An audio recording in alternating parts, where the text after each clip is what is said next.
So Trump wants to get us into another war. Okay. Do you know how much the Venezuelan operation has already costed us? Over $700 million and rising by the day.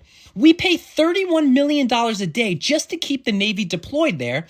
We're not rebuilding anything. We're not helping anyone. We're just burning through cash to maintain force and optics.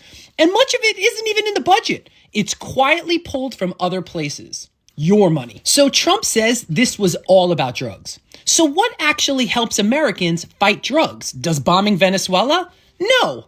But how about we invest the $700 million at home? How about we publicly fund addiction treatment centers? Maybe we offer free mental health care and recovery support to people addicted to drugs here in America. So it's $700 million all gone, burned on a war we didn't need while Americans are suffering at home. And now imagine another war.